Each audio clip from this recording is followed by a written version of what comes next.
विश्वनाथ भगवान की, महाकालेश्वर भगवान की, ओमकारेश्वर भगवान की, चंपेश्वर महादेव की, कुबेरेश्वर महादेव की। हर हर महादेव, हर हर महादेव, हर हर महादेव। हर काशी विश्वनाथ ओगड़दानी त्रिकालदर्शी कैलाशी अविनाशी भगवान शिव, जिनकी पुनीत पावन शिव महापुराण की कथा संपूर्ण विश्व के कल्याण हेतु बाबा देवादिदेव महादेव की कृपा से, करुणा से, उनकी उदारता से आप और हम सभी पवित्र श्रावण के महीने में नया रायपुर के गनोद में ये पवित्र पावन शिव महापुराण की कथा श्रवण कर रहे हैं। भगवान शिव की कृपा से 5 दिवसीय पवित्र पावन शिव महापुराण की कथा जो ये नया रायपुर में चल रही थी, आज वो विराम लेने जा रही है। आप और हम सभी लाखों की संख्या में यहाँ पहुंचकर भगवान शिव के श्रावण महीने की ये पवित्र शिव महापुराण की कथा श्रवण कर रहे हैं। ये आप सभी की अविरल भक्ति है जो इतना पानी कीचड़ होने पर भी आप लाखों की संख्या में यहाँ पहुंचकर भगवान शिव की पवित्र कथा का लाभ ले रहे हैं। कथा के मंडप में विराजमान आरंग विधायक माननीय जगत गुरु खुशवंत साहेब जी,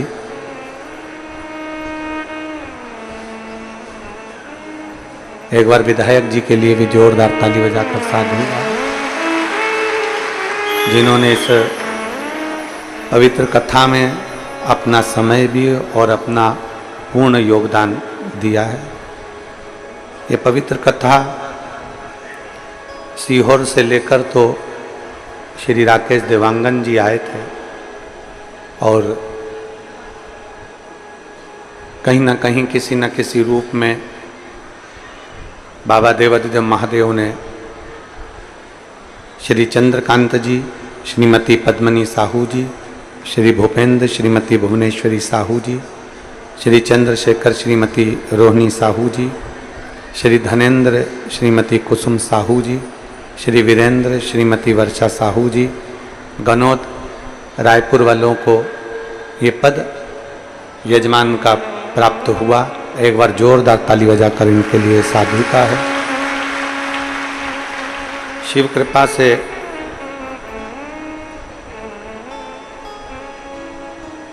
कई शिव भक्त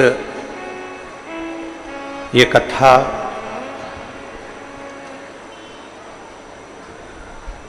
जब देवांगन जी लाए होंगे तब बड़े भाव से बहुत सारे शिव भक्त इसमें सम्मिलित हुए होंगे और सबने अपना अपना योगदान दिया होगा।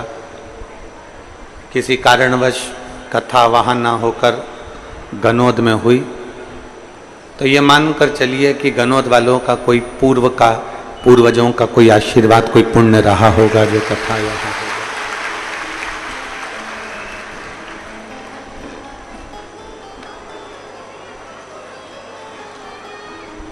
आप सभी ने इस कथा को प्रत्यक्ष अप्रत्यक्ष रूप से सहयोग दिया है।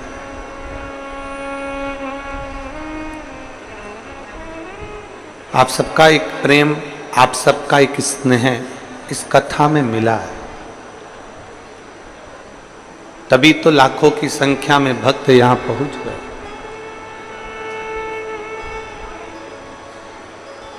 एक प्रसन्नता गनौद वालों की ये सबसे बड़ी रही है। गांव भले छोटा सा हो पर दिल बड़ा मोटा रखा आप लोगों ने।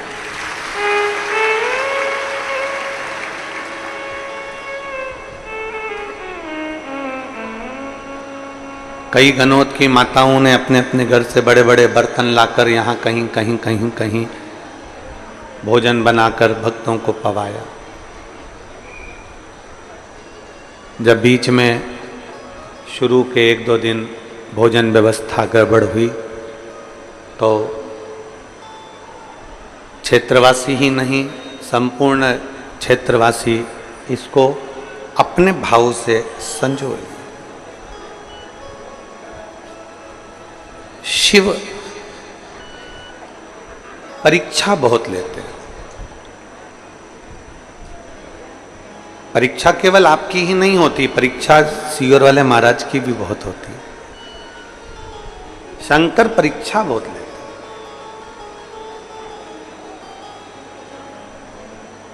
परीक्षा की जब घड़ी आती है तब उस परीक्षा की घड़ी में अगर आप घबरा गए तो वोमिटिंग चालू हो जाती है, परीक्षा देते देते सिर दर्द होने लगता है, तकलीफें आने लगती है।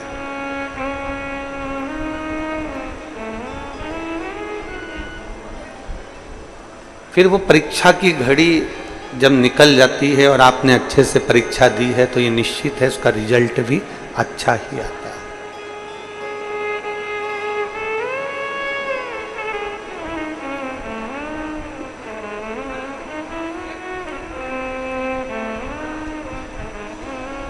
यहाँ झारखंड वाली जीजी बैठी हुई है, जमशेदपुर वाली, कहाँ है? खड़ी हो। ये जब झारखंड में ये बहन ने जब कथा कराई,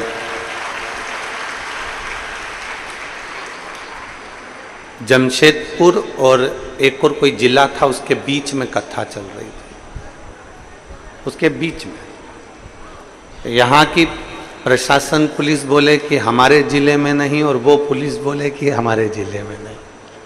अब वो बीच में कथा,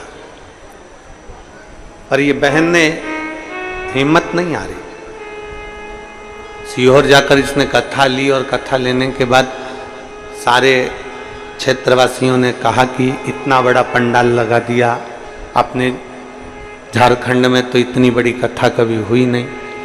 और कैसे क्या मालूम पड़ा कि मैं झारखंड पुलिस को भी धन्यवाद दूंगा कि दोनों जिले की पुलिस ने एक साथ उस कथा को संभाला।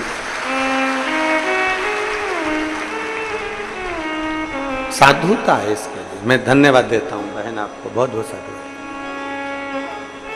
और शिव कृपा के बिना कुछ नहीं हो सकता, शंकर की करुणा के बिना कुछ नहीं हो सकता। एक विश्वास अपने भीतर रखोगे तो कार्य की सफलता जरूर मिलती है। जजमान महोदय चंद्रकांत श्रीमती पद्मनी साहू जी और उनका पूरे चारों भाई और उनके घर में निवास करने वाले सभी परिवारजन, माता आदि जो भी हैं, सबको मैं इनसे कहूंगा कि शादी में आपने लाखों रुपए खर्च करे हों,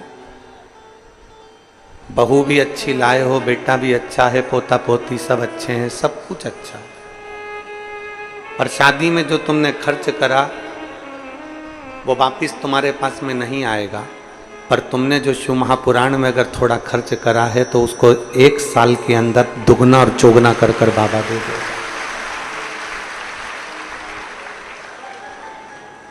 शिव महापुराण की कथा क्या है? शिव महापुराण क्या कहती है? यहाँ दिनेश साहू जी बैठे हैं, अच्छा यहीं बैठे, दिनेश जी बैठे हुए हैं साहू जी। इन्होंने जब हाले कोसा कथा करवाई थी, हाले कोसा में, बहुत पहले की बात है, हाले कोसा में जब कथा हुई थी तब छोटे स्वरूप में, छोटे स्वरूप, और बाबा की कथा से और बाबा की भक्ति से ऐसे जुड़ गए, ऐसे जुड़ गए, ऐसे जुड़ गए कि बाबा ने शिव कृपा इनके ऊपर बना कर रखी। और ये हर पल एक ही बात कहते हैं, हाले कोसा कथा करना है गुरुजी, हाले कोसा कथा करना। कुछ शिव भक्त आप में से ऐसे हैं, कुछ शिव भक्त जो बिना स्वार्थ के कथा का जनमानस की सेवा कर रहे हैं। जैसे आपके पंडाल में एक फोटोग्राफर ऐसा है छत्तीसगढ़ का, जो कई कथा में निशुल्क जजमान को फोटो खींच कर देता। कहाँ है वो? आजा आजा आजा आजा आजा। ये ऐसा फोटोग्राफर है जो छत्तीसगढ़ की प्रत्येक कथा में ये फोटो खींचता हुआ मिलेगा और जजमान को निशुल्क फोटो प्रदान करता है प्रत्येक कथा का, कोई फोटोग्राफर आए चाहे ना। ये छत्तीसगढ़ का बेटा है। कई एक माला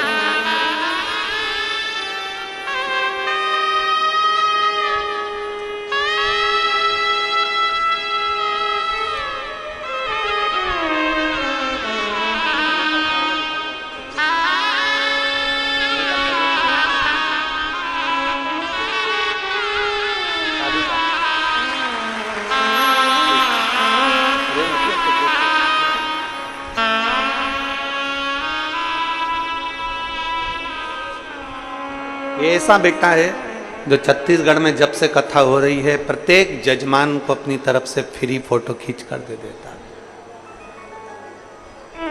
हमको लगता है कि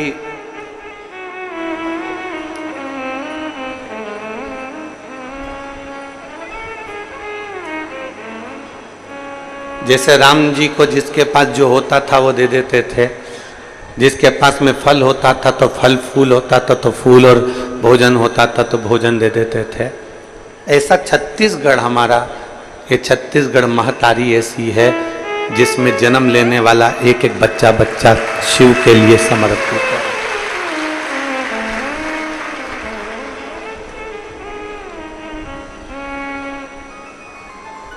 एक लड़की यहाँ पर बैठी हुई है छत्तीसगढ़ की, वो यहाँ दिख नहीं रही है। वो पूरे कथा स्थल में कहीं पर भी कथा होती है 5 दिन 7 दिन, वो पूरे कथा स्थल की, और वो बीएड कर रही है, वो यहाँ दिख ही नहीं रही। वो पूरे कथा स्थल का केवल कचरा 7 दिन तक उठा उठा के एक जगह एकत्रित कर देती है, बीएड कर रही है। हम किसका वर्णन करें, ये सहजता नहीं है। शिव का एक एक भक्त, भगवान शंकर का एक एक गण कहीं ना कहीं शिव तत्व में समाया है। अब लोग कहते हैं कि गुरुजी आपसे कोई बड़ा नहीं जुड़ा, अब इनसे बड़ा कौन हो सकता है? तुम ईमानदारी से बोलो, इससे बड़ा कुछ हो सकता है क्या?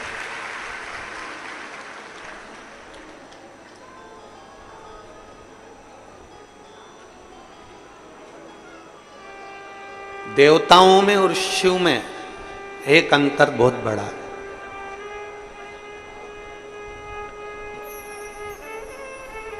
भगवान राम जी की शादी हुई, नारायण भगवान की शादी हुई, ब्रह्मा जी का विवाह हुआ, इंद्रदेव का विवाह हुआ, भगवान कृष्ण का विवाह हुआ, बहुत सारे देवी देवताओं का विवाह हुआ। सारे विवाह में सारे देवताओं को बुलाया गया, सारे बड़े बड़े अतिथियों को बुलाया गया। केवल एक शंकर जी का विवाह ऐसा था जिसमें भूत, प्रेत, डाकनी, पिशाचनी और रुद्रगणों को बुलाया गया था, सबको।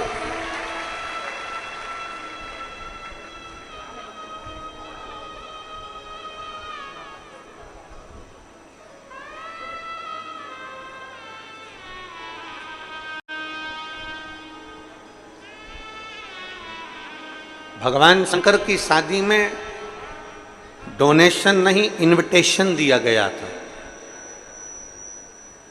भगवान शंकर की शादी में डोनेशन नहीं, इनविटेशन दिया गया कि आप हमारे घर की शादी में आइए।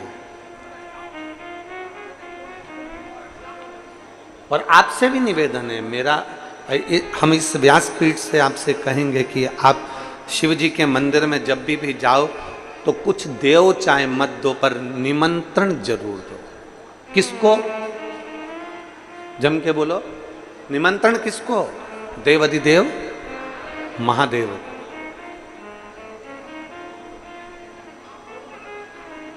आप डोनेशन दें ना दें, आप धन दें ना दें, आप संपदा दें ना दें, आप बहुत सारा भोग दें ना दें, बहुत सारा प्रसाद दें ना दें, आप पंचामृत बाबा को दे ना दें, आप बाबा को बेलपत्र दे ना दें, पर बाबा को निमंत्रण जरूर दें। निमंत्रण प्रतिदिन जब मंदिर से आओ तो नंदी के कानों में कहकर आओ, मेरे पास में देने के लिए कुछ भी नहीं है, छोटा सा झोपड़ा है, छोटा सा घर है, पर मेरे बाबा का मैं इंतजार करूंगी। एक प्रदोष नहीं तो दूसरा प्रदोष, एक शिवरात्रि नहीं तो दूसरी शिवरात्रि, एक सोमवारी नहीं तो दूसरी सोमवारी, एक श्रावण नहीं तो दूसरा श्रावण, मेरे बाबा मेरे घर जरूर, मेरे बाबा मेरे यहाँ। वो आप और हम एक लाइन गुनगुनाते हैं।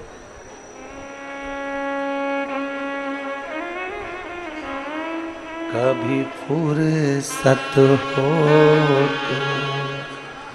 डमरू धरे, निर्धन के घर भी आ जाना, जो रूखा सूखा दिया उसका ही भोग लगा जाना। हमारे पास में ना चांदी सोने की चौकी है, हमारे पास में ना मखमल की गादी है।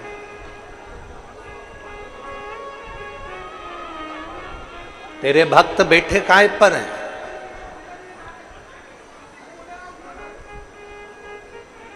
काय पर बैठे हो?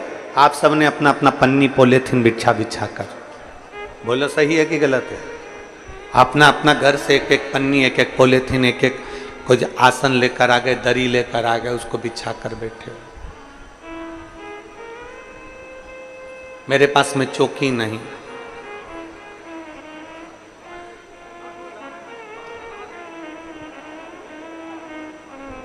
ना ही मेरे पास में कोई चौकी है, ना ही मेरे पास में कोई हीरा मोती है। क्या दूं?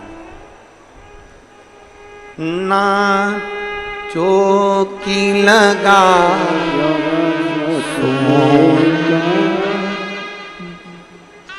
ना छत्र बना सका सोने का, ना घर मेरे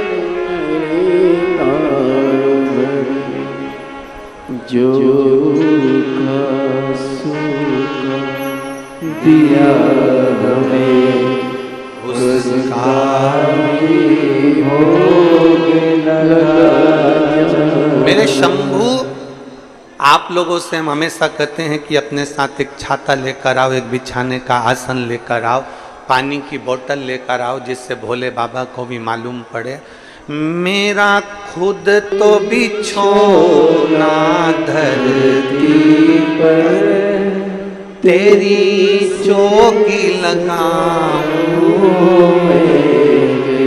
से। आप भी बोलो, मेरा खुद तो बिछोना धरती पर, तेरी सेज सजाऊं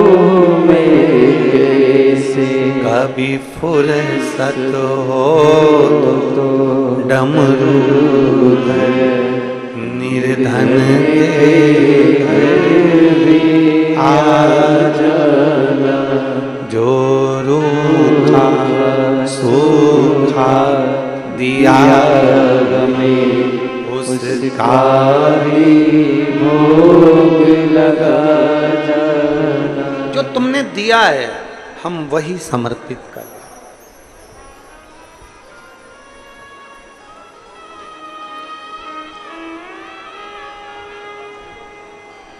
और फिर निवेदन करूंगा, शिव महापुराण के पंडाल में आप अपना आसन बिछाकर बैठ रहे हो तो तैयारी रखना, एक दिन मखवल के सिंहासन पर महादेव जरूर बिठा देगा।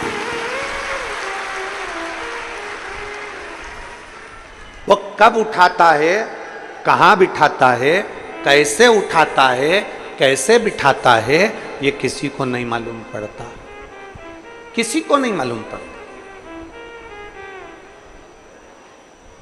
कब बिठाएगा, कैसे बिठाएगा, कहां बिठाएगा, ये उसके ऊपर निर्भर करता।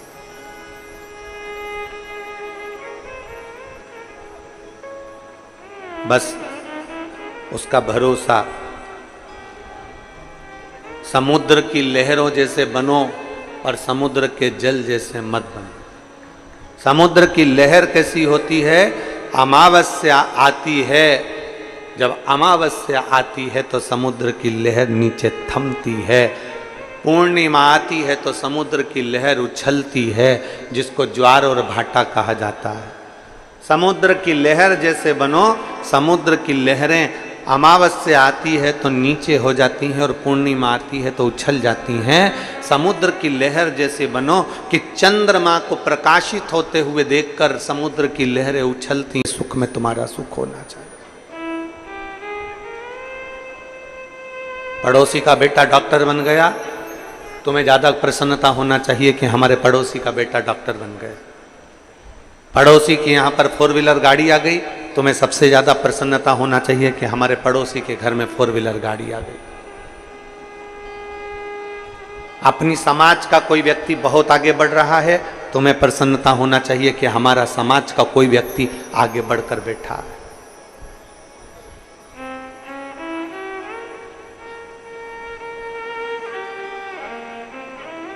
अपने समाज का व्यक्ति, अपने धर्म का व्यक्ति आगे बढ़ रहा है तो उसको बढ़ाने का प्रयास करिए।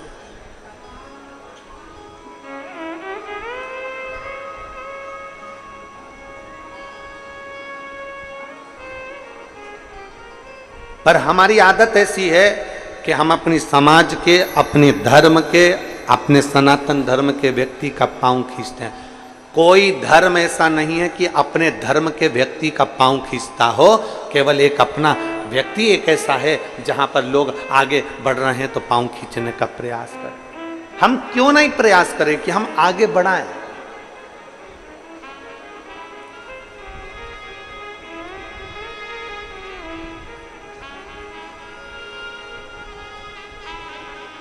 हम क्यों नहीं प्रयास करें कि कोई आगे बढ़े, भगवत भजन करे, स्मरण करे और आगे बढ़कर कार्य करे।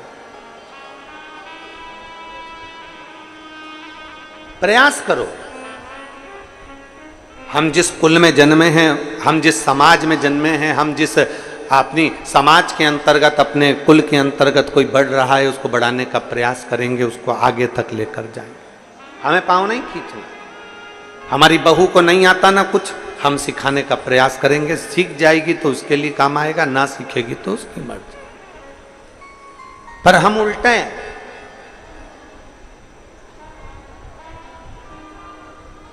हम सिखाने की जगह नगर में डोंडी पीटते हैं। मेरी बहू को कुछ नहीं आता, मेरी बड़ी बहू में अकल नहीं है, मेरी छोटी बहू में अकल नहीं है, मेरी बहू ऐसी है, मेरी बहू वैसी है।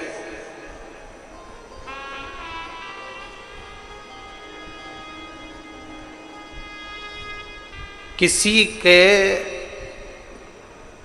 कर्म को कान में जाकर बताया जाए वो परिवार के लोग होते हैं। किसी के कर्म को डोंडी पीट कर मोहल्ले में बताया जाए वो कभी परिवार का व्यक्ति नहीं हो सकता। बहू ने अगर बेकार कर्म कर दिया, कुछ काम बिगाड़ दिया, तो तुम पड़ोसन को बता रहे हो तो पड़ोसन क्या कर लेगी? देवरानी जिठानी को बता रहे हो तो देवरानी जिठानी क्या कर लेगी? रिश्तेदारों को बताया, ननंद को बताया, इसको बताया, बुआ को बताया, कहीं बेटी को बताया, तो बेटियां क्या कर लेंगी?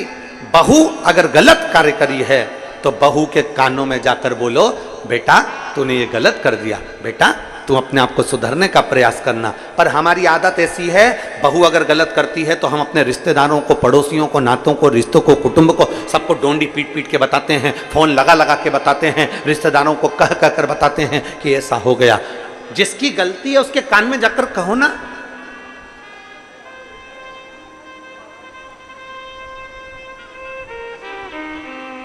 लाइट चली गई तुम्हारे घर की, लाइट चली गई तुम्हारे गांव की, किसको कहोगे? बोलो, जम के बोलो जरा। विधायक जी को फोन लगाओगे कि महाराज हमारे यहाँ की लाइट चली गई? नगर पालिका अध्यक्ष को फोन लगाओगे कि हमारी लाइट चली गई? महापौर को फोन लगाओगे कि हमारी लाइट चली गई? सरपंच को फोन लगाओगे कि हमारी लाइट चली गई? पंचायत अध्यक्ष को फोन लगाओगे? किसी पार्टी के अधिकारी को फोन लगाओगे कि हमारी लाइट चली गई? अगर लाइट गई है तो तुम्हारे पास में बिल है, उस बिल में से लाइटमैन का नंबर निकालो और नंबर निकाल के उस लाइटमैन को फोन लगाओ कि जहां से लाइट चलती है कि हमारी लाइट चली गई है। उसको कहो। लाइट वो सुधारेगा, कोई दूसरा नहीं सुधारेगा। पानी नहीं आ रहा है तब नगर निगम को फोन लगाओ, कोई काम है तो उसको फोन लगाओ। परंतु अपन सब ने एक सोच बनाकर रखी, एक सोच, एक विचार।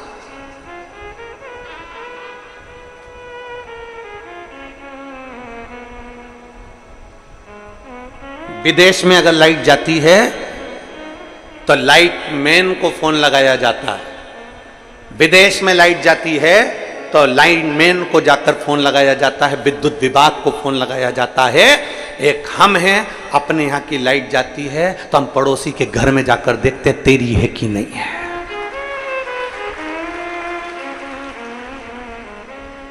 और उसके यहाँ अगर लाइट है तो आधा डिप्रेशन में तो अपन वैसे ही हो जाते, उसके घर की है और अपनी नहीं है। किसी ने पूछा मम्मी क्या हो गया? वो कमला की बाई की यहाँ लाइट है और अपने यहाँ नहीं। आधे चिंता में पड़ गए कि उसके घर फ्रिज चल रहा, उसके घर टीवी चल रही, उसके घर का सामान अच्छा चल रहा और अपने घर 2 घंटे से लाइट नहीं, 2 घंटे से लाइट नहीं। बार बार कह रहे उसके घर तो है, उसके घर तो है, उसके घर तो है। अरे खुशी होना चाहिए, कम से कम पड़ोसी के घर तो लाइट है, कम से कम अपन यहां नहीं तो वहां जाकर बैठ जाए। हमारी सोच बेकार हो गई। वो सुखी क्यों है? उसके घर में प्रकाश क्यों है? उसके घर में उजाला क्यों है? हम दुखी हो गए। और मेरा ओघड़दानी, मेरा शंभू, मेरा त्रिकालदर्शी, मेरा शंकर, मेरे ओघड़ बाबा कहते हैं, मेरे शंभू कहते हैं कि जहां जैसा मौका मिले वहां वैसे रहिए। भगवान नारायण को लक्ष्मी देकर, भगवान विष्णु को बैकुंठ देकर, ब्रह्मा को ब्रह्मलोक देकर, इंद्र को इंद्रलोक देकर, रावण को सोने की लंका देकर, भस्मासुर को कंकण देकर, दुनिया के लोगों को सब कुछ देकर कैलाश पर भी मेरा महादेव लेता है तो अलमस्त होकर रहता है। कभी दुख नहीं करता कि मैंने इतना दे दिया, कभी दुख नहीं करता कि मैंने इतना। प्रसन्नता हो तुम्हारे जीवन की, प्रसन्नता। हम दुखी हो जाते हैं, हम उसके यहाँ लाइट है, हमारे यहाँ नहीं है, उसके यहाँ ऐसा हो गया, हमारे यहाँ ऐसा नहीं हो गया। प्रसन्नता हो। और शंभु शरणे पड़ी मांगू घड़ी रे, दुख काटो दया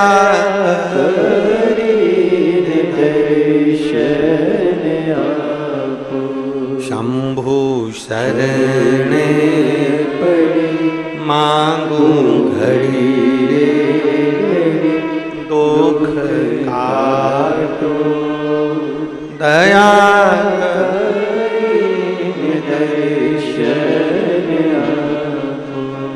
हम प्रसन्न क्यों ना।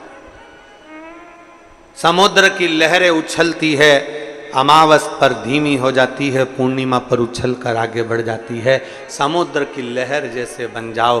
दूसरे के सुख में हम सुखी हैं और दूसरे के दुख में हम दुखी हैं। समुद्र के जल जैसे मत बनना।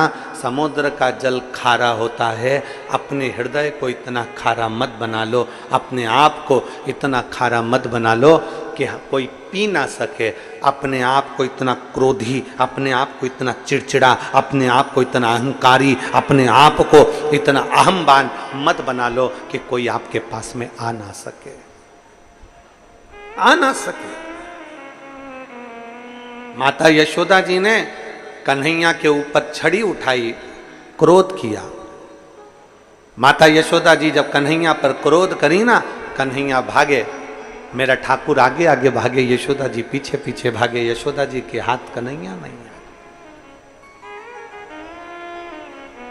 कुछ रात्रि मेरा लाडला, मेरा ठाकुर, मेरा कृष्ण नंद बाबा की गोद में जाकर सो जाते थे।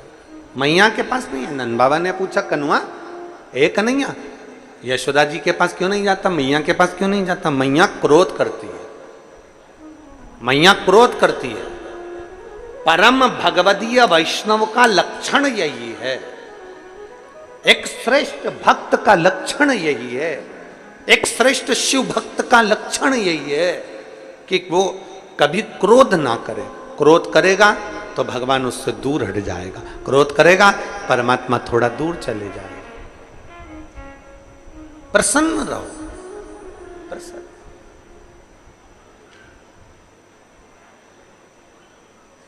एक मुस्कुराहट आपके चेहरे पर होना चाहिए। हंसने की सौगात तो मेरे बाबा भोलेनाथ ने केवल मनुष्य को दी है, केवल मनुष्य को मुस्कुराहट दी है, केवल मनुष्य को। कुत्ता कभी नहीं मुस्कुराता, खटमल को कभी तुमने हंसते हुए नहीं देखा होगा, मच्छर को स्माइल देते नहीं देखा होगा। तुम्हारे यहां के मच्छर स्माइल देते हो तो बात दूसरी है, मच्छर को स्माइल देते नहीं देखा होगा। खटमल को कभी हंसते नहीं देखा होगा, माथा का जू कभी मुस्कुराता हुआ नहीं दिखा होगा, कभी कभी नहीं मुस्कुराया। ये मुस्कुराहट, ये चेहरे की हंसी, ये चेहरे की प्रसन्नता। एक व्यक्ति गुरु नानक देव जी के पास गया, संत शिरोमणि गुरु नानक देव जी के पास जाकर कहता है गुरु नानक देव जी से, मैं क्या दूं आपको, मेरे पास देने के लिए कुछ भी नहीं, बहुत गरीब हूं मैं, बहुत गरीब, बहुत गरीब, मैं बहुत गरीब हूं, मेरे पास देने के लिए कुछ भी नहीं। मैं क्या दूं आपको, मैं क्या प्रदान करूं आपको? मेरे पास देने के लिए कुछ भी नहीं है। खूब रोता खूब रोता खूब रोता, मेरे पास देने के लिए कुछ भी नहीं, मैं बहुत गरीब हूँ, मैं बहुत गरीब हूँ, मैं बहुत गरीब हूँ। गुरु नानक देव जी ने कहा, कौन कहता है कि तू गरीब है और कौन कहता है कि वस्तु का दान दे? गुरु नानक देव जी ने कहा, जिसके पास जो हो वो दे। अगर तू गरीब है, तेरे पास देने के लिए कुछ भी नहीं है, तो तेरे चेहरे की हंसी तो है, कम से कम मुस्कुराहट किसी को देना चालू कर दे, तुझे मुस्कुराहट मिलना प्रारंभ हो जाएगी। आप किसी को मुस्कुराहट दीजिए, आपको मुस्कुराहट मिलेगी। आप किसी को क्रोध देंगे, क्रोध मिलेगा। गाली देंगे, गाली मिलेगी। अपशब्द कहेंगे, अपशब्द मिलेगा। ताने देंगे, ताना मिलेगा। आप किसी के ऊपर एक उंगली उठाएंगे, ये 3 उंगली आपके ऊपर जाएगी।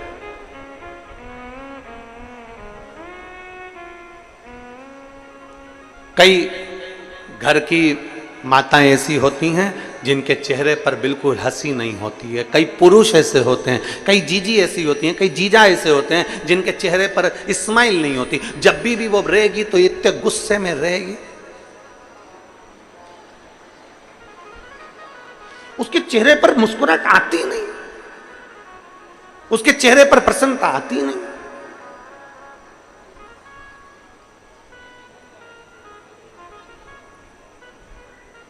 और कई पुरुष ऐसे हैं जिनके चेहरे पर बाहर रहते हैं तो खुश रहते हैं और घर में आए और गुस्सा। एक पत्नी ने गुरुजी से पूछा, गुरुजी मैं मेरे पति से बड़ी दुखी हूँ। पति से काय को दुखी है, क्या हो गया?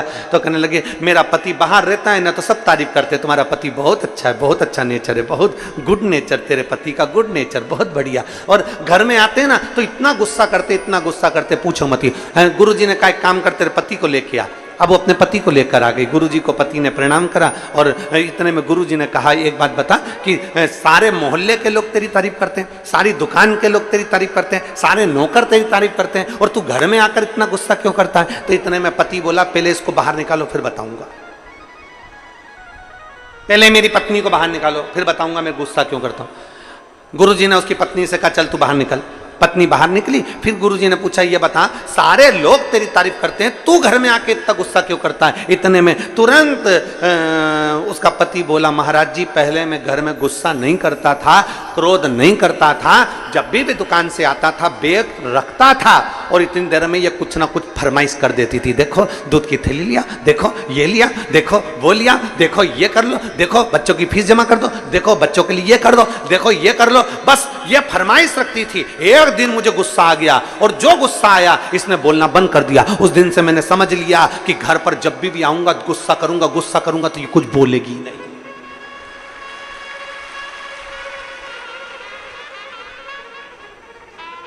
अब उसने कहा, महाराज तुम बताओ कि क्रोध करूं कि नहीं करूं? महाराज खुद चक्कर में पड़ गए। महाराज जी ने कहा, अच्छा हुआ तूने मुझे ज्ञान दे दिया, मैं भी ऐसे ही करूंगा। पर यह श्रेष्ठता नहीं है, इसको श्रेष्ठता नहीं कहते हैं। श्रेष्ठता वो है कि आपके चेहरे की स्माइल, आपके चेहरे की प्रसन्नता आधे से ज्यादा, हमने पहले भी कथा में कहा, तुम्हारे जीवन में कितना भी दुख हो, शंकर जी के मंदिर में मुस्कुरा कर जाना, प्रसन्न होकर जाना। तो भगवान शंकर और पार्वती आपस में बात करेंगे कि कैसा है, कितना दुख है इसकी किस्मत में, कितनी तकलीफ है इसको, और उसके बाद भी मेरे मंदिर में एक लोटा जल चढ़ाने आता है तो खुश होकर आता है। जब भी मैं मंदिर में आती है बड़ी प्रसन्न होकर आती है, चिल्ला चिल्ला के गाती है, श्री शिवाय नमस्तुभ्यम, श्री शिवाय नमस्तुभ्यम, हर हर महादेव। कहीं भजन गाती है, भोला सब दुख काटो महारा। इतना तकलीफ होने के बाद भी ये मेरे मंदिर में मुस्कुरा कर आती है। इतने में शंकर भगवान पार्वती से कहेंगे, इतना दुख होने पर भी लोग मंदिर में रो कर आते हैं पर ये मुस्कुरा कर आती है। आज से मैं वर देता हूं, जितनी तेरे चेहरे पर स्माइल ऐसी बनी रहे और तू खुश हो रहे, दुख कट जाए। प्रसन्नता दुख को काट देती है, प्रसन्नता दुख को समाप्त कर देती है। पर हमारी आदत है, हम जब भी भजन में, कीर्तन में, मंत्र में, सुंदरकांड में, रामायण में, गीता में, हम कोई सत्यनारायण जी की कथा में, हम भगवान की कथा में जब भी जाते हैं तो ऐसे जाते हैं जैसे गुमशुदा तलाश केंद्र, एकदम बोलते प्रसन्नता रहती है। तुम बड़ा बड़ा आयोजन, कभी बड़े बड़े आयोजन में गए हो आप लोग? अरे बोलो तो समझे, गए हो बड़े आयोजन में? सारे राजनेता सोफा लगा लगा के बैठ जाए ऐसे ऊपर मंच के ऊपर, बहुत बड़े बड़े लोग बैठ जाएं, बड़े बड़े मंत्री संतरी कलंतरी मिनिस्टर आदि बहुत, और बहुत अधिकारी लोग सब सोफे पे बाहर स्टेज के ऊपर बैठ जाएं। अब तुम देखना कोई भी बात होगी ना, एक भी उस सोफे पे तुम्हें मुस्कुराता नहीं दिखेगा, सब ऐसे दिखेंगे जैसे मुसद्दी लाल,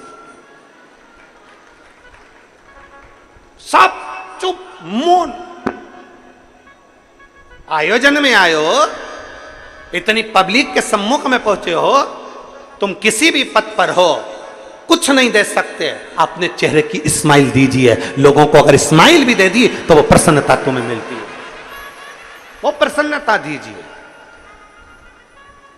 वो चेहरे की खुशी दीजिए। मैं छत्तीसगढ़ शासन के माननीय मुख्यमंत्री श्री विष्णुदेव साय जी को मैं धन्यवाद दूंगा। जब भी उनको हमने मंच पर देखा, जब भी व्यासपीठ के नज़दीक में देखा, या जब भी किसी से बात करते देखा, हम जब राजिम में गए थे, यहाँ राजिम के भैया लोग भी बैठे हुए हैं जिन्होंने इस कथा में बहुत सहयोग प्रदान किया है, उनको बहुत साधुता। तो हम जब राजिम में गए थे कुंभ के मेले में, राजिम कुंभ में, तब हमने देखा था, हम तो पीछे रह गए थे, वो आगे आगे चल रहे थे, पर जितनों से भी मिल रहे थे उनकी प्रसन्नता उनके चेहरे पर थी। इतनी स्माइल होना चाहिए आपके चेहरे पर।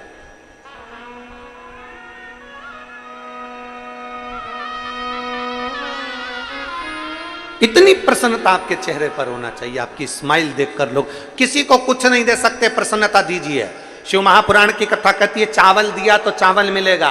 बोलो बोलो जी जी हाँ, सही बात है। अपन पहले आदान प्रदान करते थे, जब पड़ोसन के यहाँ चाय की पत्ती खत्म हो जाती थी तो वो अपने घर मांगने आ जाती थी। बोलो सही है। अपनी पुराने जमाने को मत भूलो। चाय की पत्ती खत्म हो गई, जा बगल वाली से लिया, वहां जाके लिया। अब उसको जरूरत पड़ी तो वो अपने आ गई। चाय की पत्ती दी तो चाय की पत्ती मिली, शक्कर दी तो शक्कर मिली, चावल दिया तो चावल मिला, कपड़ा दिया तो कपड़ा मिला। कभी कभी अपनों को कहीं जाना होता था तो उसके अपन साड़ी भी मंगलाते थे, जरा पीली वाली साड़ी दे दे, मेरे को कथा में जाना है, आज नंदोत्सव होगा तो मैं पहनूंगी उसकी पीली साड़ी। अब तुम्हें जरूरत पड़ी तो उसने पीली साड़ी दे दी, तुमने जो दिया उसने तुमको दिया। उसी तरह शिवपुराण कहती है तुम कितने भी गरीब हो, तुम्हारे पास में कुछ भी नहीं है, तुम्हारे पास देने के लिए एक अन्न का दाना भी नहीं है, तो चेहरे की प्रसन्नता देना। प्रसन्नता दोगे तो तुम्हें भी एक दिन प्रसन्नता मिल जाएगी। तुम कितने भी गरीब हो, कितने भी दुखी हो, कितने भी तकलीफ में हो, अगर किसी को स्माइल दे रहे हो, किसी को प्रसन्नता दे रहे हो, तो वो तुम्हें प्रसन्नता देगा। किसी के दुख में तुम खड़े हो तो तुम्हारे दुख में कोई खड़ा होगा। किसी की तकलीफ में तुम खड़े हो तो वो तुम्हारी तकलीफ में खड़ा होगा। तुम बन सके तो किसी के लिए अच्छा करने का प्रयास करो। जब तुम अच्छा दोगे, अच्छा मिलेगा।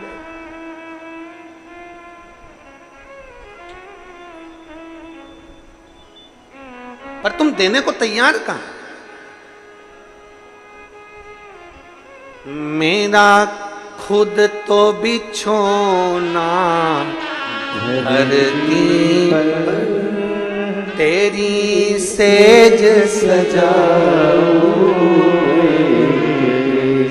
मेरे भोले बाबा, मैं खुद जमीन पर बैठती हूं, मैं जमीन पर रहती हूं, और जमीन पर बैठकर मैं कथा का रसपान करती हूँ। मेरे पास कुछ भी नहीं, मेरा खुद तो बिछोना धरती पर, तेरी सेज सजाऊं। कभी फुर्सत हो तो डमरू निर्धन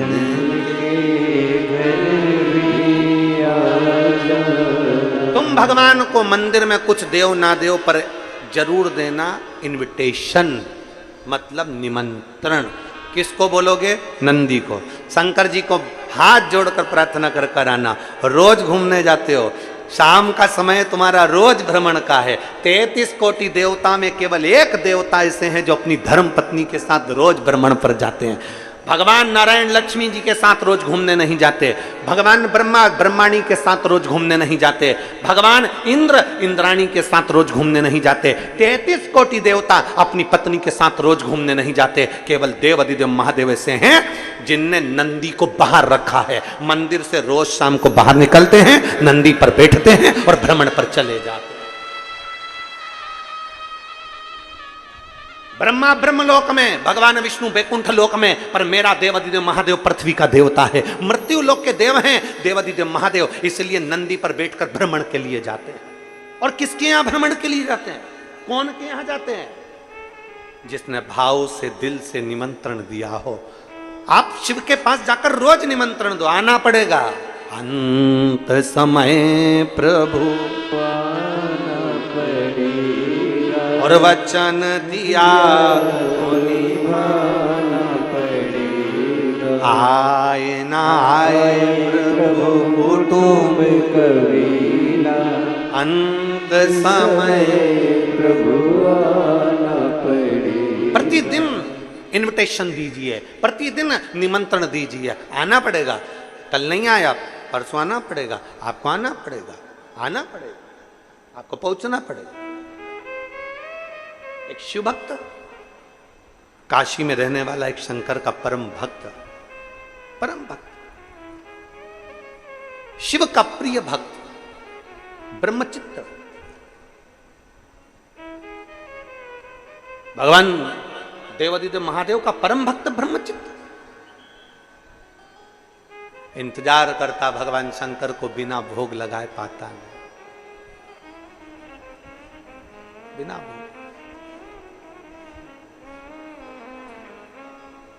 शिव जी की भक्ति में लगा रहता। ये तो शंकर जी की भक्ति में लगा रहता, इसकी जो धर्म पत्नी थी वो भगवान की भक्ति को श्रेष्ठ नहीं मानती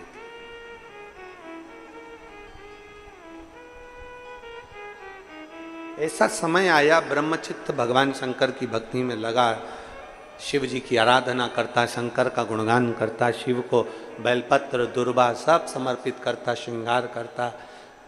कोई कहीं शंकर की कथा मिल जाती, वहां जाके बैठ जाता, वहां सेवा करता रहता।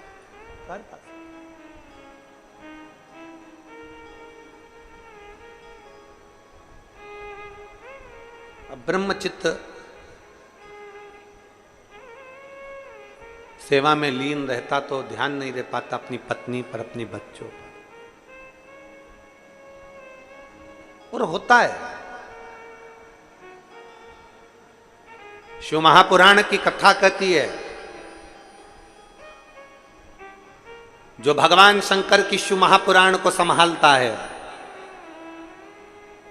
जो शिवालय को संभालता है, जो शंकर के मंदिर में जाकर झाड़ू पोछा लगा देता है, शिव मंदिर में सफाई कर देता है, जो शंकर के मंदिर को संभाल लेता है, उसके घर को और उसके परिवार को स्वयं महादेव संभाल लेता है। स्वयं महादेव।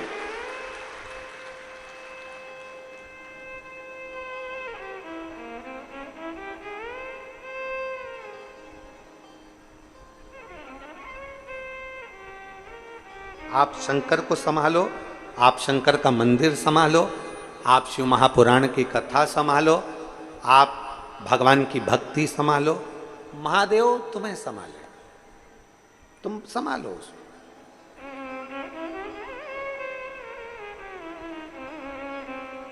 हम जब तक परिवार को संभालते रहेंगे, ये मेरा बेटा, ये मेरी बेटी, ये मेरी बहू, ये मेरा पोता, ये मेरी पोती, ये मेरी बहन, ये मेरे रिश्ते, ये मेरे नाते, ये मेरे कुटुंब, ये मेरा देवर, ये मेरी देवरानी, ये मेरी बेटी, ये मेरा दामाद, ये मेरा नाती, ये मेरा पंती, हम इनको संभालते रहे, संभालते रहे, संभालते रहे, और आखिरी में अर्थी पर लेटे और शमशान पहुंच गए, कुछ नहीं मिला। जो शिव को संभाल, एक ब्रह्मचित्त नाम का एक शिव भक्त भगवान शंकर को संभालता, भगवान शिव की भक्ति करता। उसकी पत्नी गुस्से में आ गई, पत्नी को क्रोध आ गया, कैसा पति मिला है, दिन भर शंकर शंकर शंकर शंकर शंकर लगा। कई लोग आप पर भी चिढ़ते होंगे, रोज मंदिर चली जाती है, रोज कथा होती है 1 बजे और टीवी खोल के बैठ जाती है। अभी ये कथा पूरी हो जाएगी आज 16 तारीख को, और 23 तारीख से 29 तारीख तक फिर नांदेड़ की कथा चालू हो जाएगी।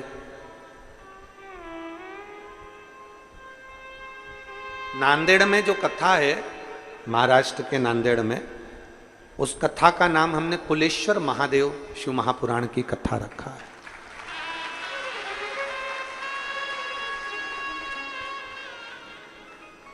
उस कथा का नाम कुलेश्वर महादेव रखा। उस कथा में हम जानेंगे कि हमारे घर के कुल देवता, हमारे घर के कुल देवी, हमारे घर के कुल भैरव, हमारे घर का कुल देवी देवता कौन सा है और उस कुल देवता को प्रसन्न कैसे किया जा सकता है, कुल देवी को प्रसन्न कैसे किया जा सकता है, कुल भैरव को प्रसन्न कैसे किया जा सकता है। और जिसके घर के लोगों को नहीं मालूम कि हमारी कुल देवी नहीं, कुल देवता नहीं, हम किसको माने, उसके लिए वो कुलेश्वर शिव महापुराण की कथा नांदेड़ की पवित्र भूमि से अपन श्रवण करेंगे 1 बजे से 4 बजे तक, 23 से 29 अगस्त तक उसको सुने।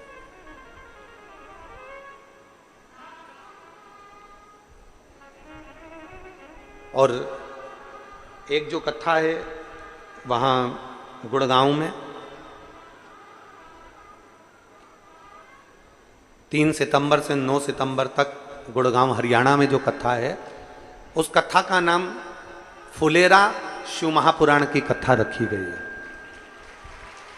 उस कथा में अपन जानेंगे कि फुलेरा में कौन से पुष्पों का प्रयोग किया जाए जब किसी स्त्री का रजो धर्म या गर्भाशय में जो गठान हो जाती है, या गर्भाशय में किसी न किसी तरह का कोई प्रॉब्लम हो जाता है, या रजो धर्म से जुड़े हुई जो दिक्कतें होती हैं, तो फुलेरे का कौन से पुष्प का फुलेरा या कौन से स्थान पर शिव जी को कौन सा फूल हरताली का दिन समर्पित करना चाहिए, उसका स्मरण अपन उस कथा में सुने। फुलेरा शिव महापुराण की कथा, उसको श्रवण करेंगे गुड़गांव की पवित्र भूमि से 3 सितंबर से 9 सितंबर तक, उसको वहां से श्रवण करें। तो शिव कथा कर रही है, भगवान शंकर का चरित्र करा, ब्रह्मचित्त कि धर्म पत्नी और बच्चे दोनों रुष्ट होकर चले गए। ब्रह्मचित्त की पत्नी भी चली गई, बच्चे भी चले गए, ब्रह्मचित्त की बहुएं भी चली गई, सब चले गए और रुष्ट होकर चले गए। अब ब्रह्मचित्त अकेला घर में, अकेला।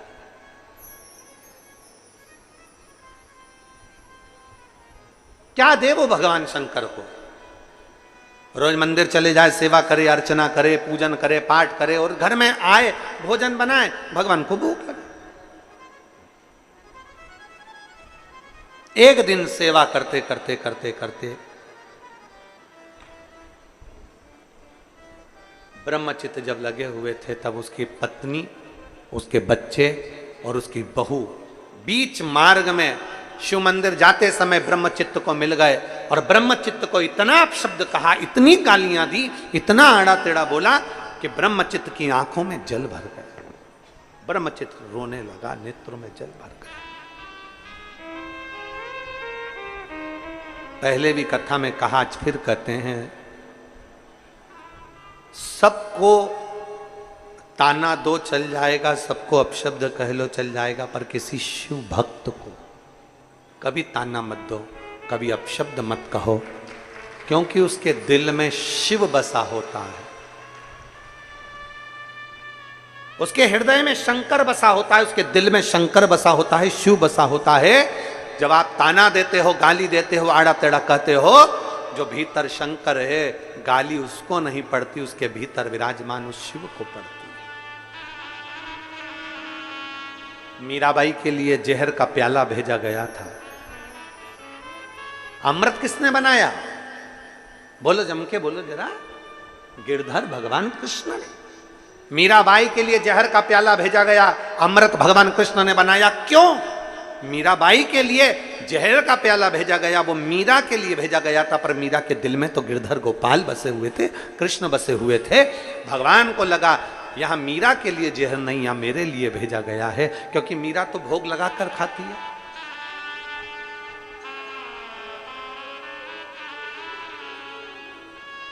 मीरा तो समर्पित कर खाती है।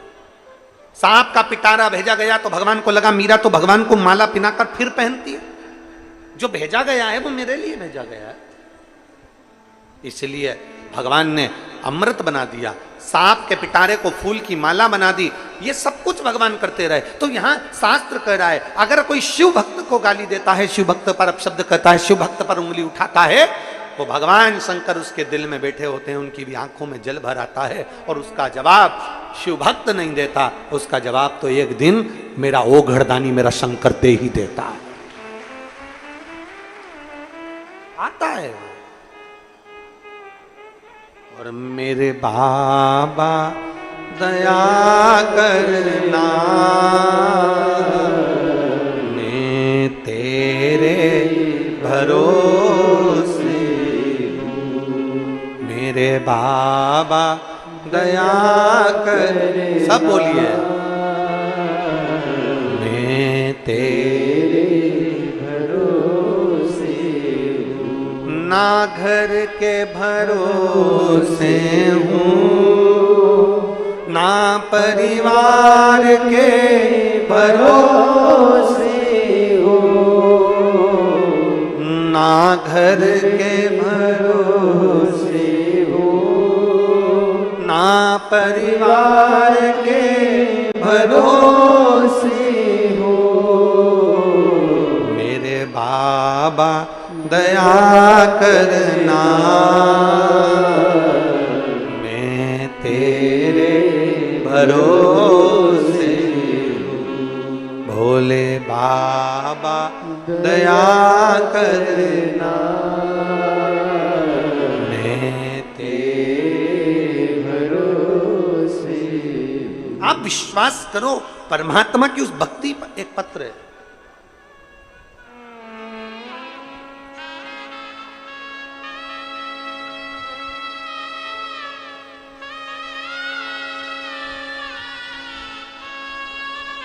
गजानन कुमार कौशिक, ग्राम बिदबिदा,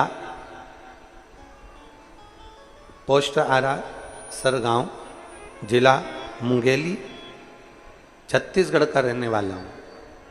आप ही हैं? ऐसे हाथ हिला दो।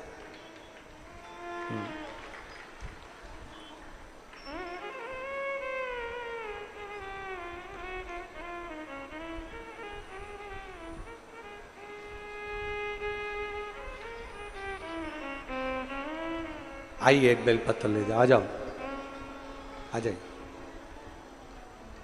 गुरुदेव,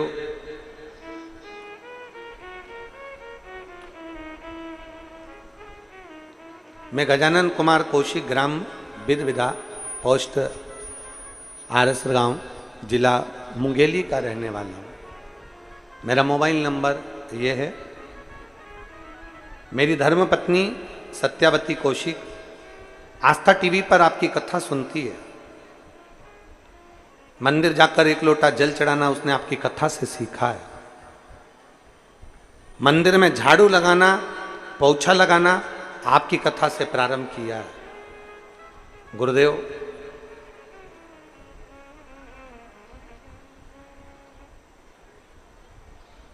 सरकारी नौकरी के लिए 10 साल से कोशिश कर रहा था, पर सरकारी नौकरी लगना बहुत कठिन काम। हमारे देश के विभिन्न शिक्षण संस्थाओं में ऐसी कोई संस्था नहीं जिस संस्था में मैंने परीक्षा नहीं दी। प्रत्येक शिक्षण संस्था में मैंने परीक्षा दी, पर मेरी सरकारी नौकरी 10 साल से नहीं लगी। तब मेरी पत्नी ने मुझसे कहा कि वो सीहोर वाले महाराज कहते हैं कि बन सके अपने नजदीक में अगर कभी शिव पुराण की कथा हो तो एक बार पंडाल में जाकर जरूर सुनो। पंडाल में बैठकर एक बार दिल लगाकर कथा सुनो। मैं पानी की बोतल रख लेती हूँ, बिछाने का आसन रख लेती हूँ, छाता रख लेते हैं और चलते हैं कथा में। थोड़ा सा सामान बच्चों का खाने का रख लिया, आसन, छाता, पानी की बोतल लेकर। 5 अगस्त को आप 2023 में तिल्दा नेवरा में कथा कर रहे थे। हम वहाँ पंडाल में कथा सुनने के लिए बैठ गए थे 1 दिन के लिए, मन लग गया, 2-3 दिन वहीं रुके, कथा का लाभ लिया। 10 साल से मैं तैयारी कर रहा था पर मेरा कहीं पर भी सरकारी नौकरी नहीं लगी। तब मेरे बाबा ने ऐसी कृपा करी, कथा सुनकर आया, उसका 3 महीना भी पूरा नहीं हुआ और बाबा की कृपा से मेरा सबसे बड़े शिक्षण संस्थान में, आधुनिक पुस्तकालय में, भारतीय प्रौद्योगिक संस्थान में, IIT हैदराबाद में मेरा सिलेक्शन हो गया। मैं बाबा को धन्यवाद देने के लिए आया। मेरे शिव की कृपा क्या होती है गुरुदेव, सत्य मायने में तो मैं भी ऐसा ही समझता था कि ऐसे बहुत सारे कथाकार हैं, कथा करते हैं, टीवी पर कुछ भी दिखाते रहते हैं, तो मुझे लगा था कि ऐसे ही दिखाते होंगे, किसी को खड़ा कर देते होंगे। पर आज पत्र लिखकर मैं गौरवान्वित महसूस कर रहा हूं कि मेरा IIT हैदराबाद में सिलेक्शन हुआ। मैं बाबा को धन्यवाद देने के लिए। एक शिव तत्व,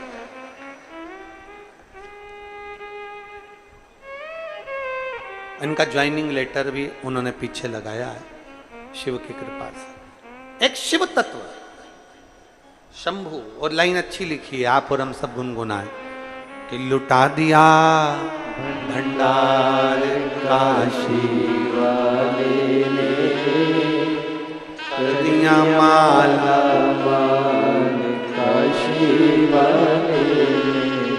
ये उसकी कृपा, उसकी उदारता, उसकी दया। 10 वर्ष से लगाऊं, ऐसी कोई शिक्षण संस्था नहीं जिसमें मैंने एग्जाम नहीं दिया। 10 वर्ष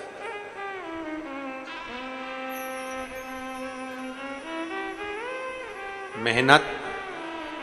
जितने भी शिव भक्त कथा को सुन रहे हैं, जितने बेटा बेटी कथा को सुन रहे हैं, हमारे सीहोर शहर के भी आसपास के जितने बेरागढ़, भोपाल, अमलाय, कोठरी, आष्टा, देवास, भैरुंदा, काला पीपल, सुजालपुर, शाजापुर, जितने आसपास के क्षेत्र के भी सुन रहे हैं, उनसे भी कहूँगा 17 तारीख, मतलब आज 16 है, कल 17 है।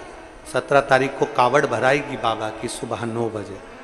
शनि प्रदोष है, साथ में आप और हम सब चलें। आप दिल से बाबा से एक बार साथ में मिलकर जल चढ़ाओ और बाबा से प्रार्थना करो, देखें अगली कावड़ तक मेरा बाबा तुम्हें देता है कि नहीं देता। आ जाओ बेटा।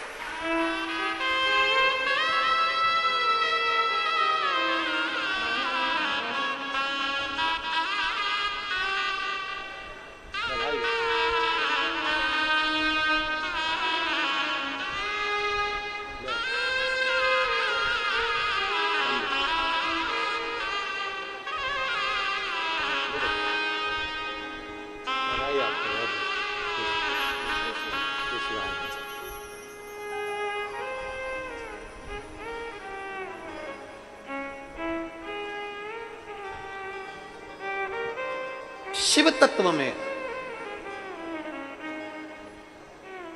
शिव की अविरल भक्ति में क्या है। इन्होंने एक लाइन में लिखा,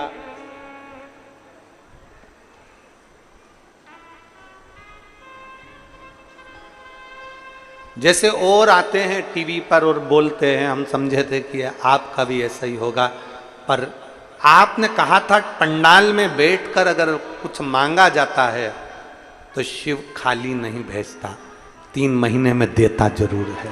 वो दिया, देता जरूर। और आप ये लाखों की संख्या में आए हो ना, इतना भारी भीड़ में आप लोग पहुंचे हो शिव भक्ति में, कीचड़ है, पानी है, अपना बिछाया, अपना साथ में भोजन भाजक सब लेकर आए हो और बैठे हो, कथा सुन रहे हो, तो आप ये मान कर चलना मेरा शंभू तुम्हारी झोली खाली नहीं रखेगा। 3 महीने में मेरा बाबा तुम्हें भी कुछ ना कुछ जरूर भंडार भरे।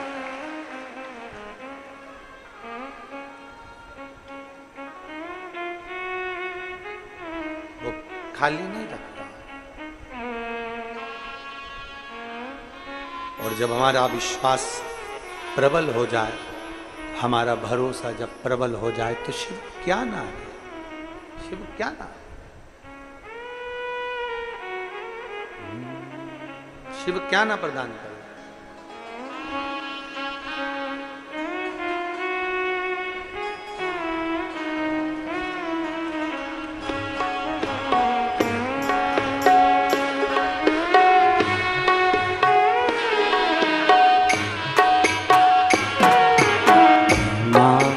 बजाओ भोलानाथ डमरू धीमा बजाओ धीमा। भोलानाथ डमरू धीमा बजाओ धीमा बजाओ भोलानाथ डमरू धीमा बजाओ। बजाओ भोलानाथ डमरू धीमा बजाओ। धीमा बजाओ भोला धीमा बजाओ। धीमा बजाओ भोला धीमा बजाओ। धीमा बजाओ भोला धीमा बजाओ। धीमा बजाओ भोला धीमा बजाओ। अरे धीमा बजाओ भोलानाथ डमरू धीमा बजाओ। धीमा बजाओ भोलानाथ डमरू धीमा बजाओ। अरे धीमा बजाओ भोलानाथ डमरू धीमा बजाओ। धीमा बजाओ भोलानाथ डमरू धीमा बजाओ।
ब्रह्मा जी आए, डमरू की धुन सुन के ब्रह्मा जी आए, डमरू की धुन सुन के ब्रह्मा जी आए, ब्रह्मा जी आए संग ब्रह्मणी को लाए, ब्रह्मा जी आए संग ब्रह्मणी को लाए, धीमा बजाओ भोलनाथ डमरू धीमा